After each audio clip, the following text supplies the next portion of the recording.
అందరికీ నమస్కారం అండి. ఈరోజు మనందరం కూడా గర్వించదగ్గ విషయం. ఎందుకంటే మన ప్రపంచ దేశాలలో ఏదైనా ఒక చరిత్ర సృష్టించినప్పుడు కానీ, క్రీడా రంగంలో మంచి పథకాలు సాధించినప్పుడు కానీ, వేరే వేరే దేశాలకు వెళ్ళినప్పుడు మన భారత జెండాను చూసి ఈ భారతీయుడు అని చెప్పి గర్వంగా చెప్పుకునే ఒక మంచి ఒక దినోత్సవం ఈరోజు. ఏమిటంటే మన కృష్ణా జిల్లా వాసి తెలుగు వ్యక్తి పింగాళ వెంకయ్య గారి జయంతి. ఆయన ఎవరో కాదు, మన జాతీయ జెండా రూపకల్పనటువంటి పింగాళ వెంకయ్య గారి జయంతి.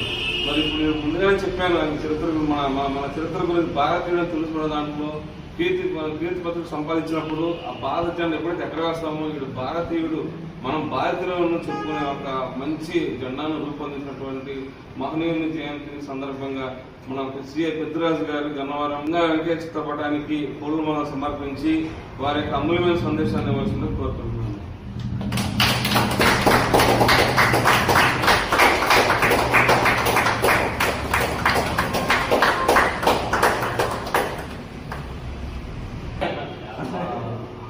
అందరికీ గుడ్ మార్నింగ్ అండి. ఇప్పుడు మన అశోక్ జిమ్లో అందరూ జిమ్ చేసుకున్నాం. ఎవరికైనా 1 అవర్ చేసుకుని మళ్ళీ మనం వెళ్ళిపోయిన తర్వాత ఎవరైనా రొట్టు బీట్లు ఎంగేజ్ అయిపోతుంటాం. కాకపోతే మనం ఇక్కడ వర్క్ చేస్తున్నామంటే ఒక ఎఫెక్షన్ ఉంటుంది అనమాట.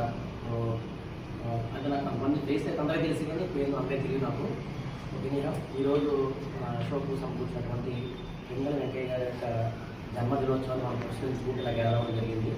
ఇలా ఎందుకు గ్యాదర్ అవుతామంటే మనం భారతీయులము ఒక గర్వం అన్నమాట. అంటే నేను డిపార్ట్మెంట్ కాబట్టి నేను ఎన్సీసీ క్యాంప్ చేసినప్పుడు కానీ ఏదైనా ఉన్నప్పుడు ఒక ఫ్లాగ్ని మన భారతీయ జాతీయ జెండా చూస్తే ఒక రకమైనటువంటి ఒళ్ళు పురకరిస్తారు అనమాట. అది మనకు ఇంటర్నల్గా ఒక భారతీయుడు అనే ఫీలింగ్ మనలో కలుగుతుందండి. మీరు ఎవరైనా సరే అంతమంది ఒకసారి క్రౌడీలో ఒక్కసారిగా మన నేషనల్ ఫ్లాగ్ ఎదుర్కొంది అంటే కనుక ఒక రకమైనటువంటి అలజడి కలుగుతుంది మనసులో. అటువంటి జాతీయ జెండాని మన పింగళ వెంకయ్య గారు, అది మన ఆంధ్రవాసి కృష్ణా జిల్లా బట్ల పెనుమంట గ్రామంలో జన్మించిన వ్యక్తి, దాన్ని రూపొందడం మనకి నిజంగా గర్వకారణం. ఇతను 1878 సంవత్సరంలో జన్మించాడు. మంచి విద్యావేత్త మాట. ఈయన సైన్యంలో కూడా పనిచేశాడు, ఆర్మీలో కూడా పనిచేసిన తర్వాత కొంతకాలం బయటకు వచ్చి రకరకాల వ్యవసాయ పరిశోధనలు, తర్వాత ఖనిజ సంబంధించిన వాటిల్లో కొన్ని ఉద్యోగాలు చేసిన తర్వాత ఈయనకు ఒక ఆలోచన వచ్చింది. ప్రతి దేశానికి ఒక జెండా ఉంటుంది, అదేవిధంగా మన భారతదేశానికి కూడా ఒక జెండా ఉంటే ఏ విధంగా ఉంటుందని ఇతను సుమారు 30 నమూనాలు తయారు చేయడం జరిగింది. చేసి అప్పుడు 1921లో గాంధీ గారు విజయవాడ వచ్చినప్పుడు అప్పుడు కాంగ్రెస్ మహాసభ జరుగుతుంది. ఆ టైంలో ఇతను ఒక నమూనాను ఎగ్జిక్యూట్ చేస్తే గాంధీ గారు దాన్ని ఆమోదిస్తారు. ఆమోదించిన కొత్తలో మనకి మధ్యలో అశోక్ చక్రం ఉండదండి.